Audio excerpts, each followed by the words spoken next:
All right, we are back in the home learning room, and today I really want to focus on the emails that I received. The question that that the mother had is, will this channel help? And the answer is yes. That is the purpose that my husband and I created this channel, was to be help for all of you.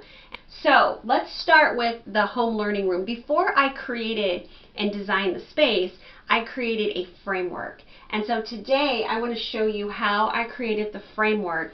Then this is the same framework that I use every couple of months. So this is what we did. So the first thing that I did was I listed out the learner. So I only have one child, so it's only one. Some of you may have more than one, so you're going to do this for each of the children that you will be homeschooling. And then number two, we have the leaders, and that's all of the people who will be providing instruction to your child. So it may be you, your husband, it could be a babysitter, an older sibling, it could be a grandparent. So for each person that will be providing instruction to your child, you're going to want to do this with them. This met the needs of my family because I have a very small family, but some of you might have other children and other circumstances. So for this one, for each of your children that you are not homeschooling, or you may have, like they may be going to a private school or a public school, and you might have one or two other children that didn't work for, so you could be providing home learning for them. So you're going to do that for each of each of the children you have that you are not homeschooling. Okay, so then what you're going to want to do is you're going to want to take the strengths of all, and that is going to create the base of your home learning plan. And so, for example, one of my strengths is that I've been an educator for many years. I have a lot of different certification, but not because I have knowledge to bring. Yes, but I have access to a lot of resources, and I have access to a lot of colleagues. At the time that I started homeschooling my daughter, like I really started, creating a homeschool in the summer and during breaks, she was in preschool and kindergarten. So I started reaching out to my colleagues who taught in that area. And then I had them come to my home and talk about like how I can use my space to create a learning environment for my daughter. And so those were some strengths that I brought. The strengths that my daughter had, she loves, I took all of her strengths. She loves school. She loves the idea of going to school. She loves riding the bus. She likes going into her desk and sitting at an assigned desk. She likes recess. She likes the schedule. She likes the calendar. And so I incorporated all that into our homeschool base. Another thing that she likes is the tablet. I know how we all just don't like the tablet, but learning apps actually really made a difference, and she retained knowledge more with learning apps using a tablet sometimes, and it kept her attention a little bit longer than direct instruction. So I definitely made that be a part of our base framework. So then that's what we did with the strengths. Now the next thing that I did was I took all of the challenges, and that's where I created my homeschool goals. So some of the challenges that we had were, some of our personal, things in terms of a family. We wanted to grow more in the Lord. That was a goal. So that was one of her goals. We wanted her to be rooted more into the Word of God, as well as we wanted that as well. So that was a homeschool goal for all of us, including her.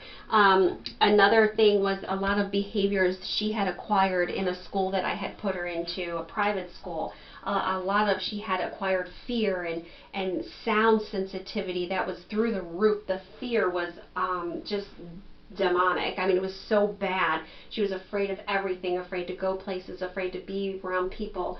And so that was a goal, that we were going to diminish that fear. We were going to get rid of that fear.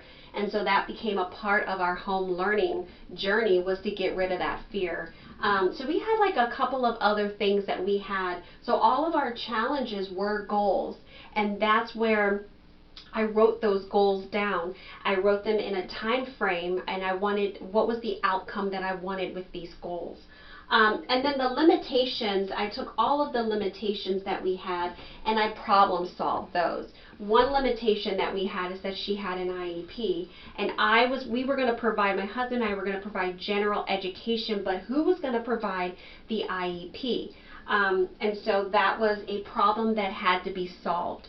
So with research and seeking out and, calling different places and trying to find that, we were able to problem solve that, and that also became a part of our framework. Some of this is going to take time. This took all together probably about 2 weeks, 2.5 weeks time for me to get everything in order before I had a home learning framework. Once I did all of this work, then I was able to determine with my goals, with the strengths and the goals, I was able to determine what curriculum was going to match those items at the moment.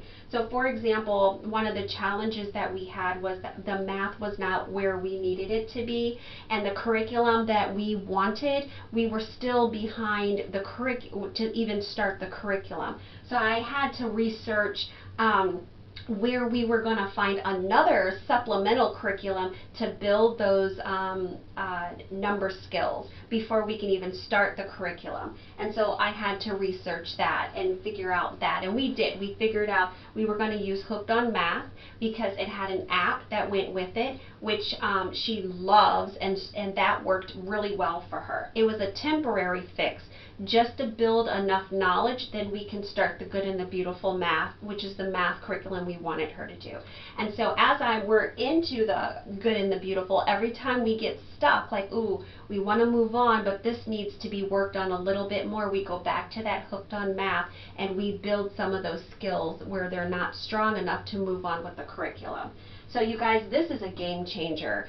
This right here, doing this helped us figure out what curriculum we needed, and then this helped figure out how we were going to set up our classroom, because the goal was to build this, to ride on the strengths and to really work on making the challenges strengths. So we made them into goals because that's what we're practicing.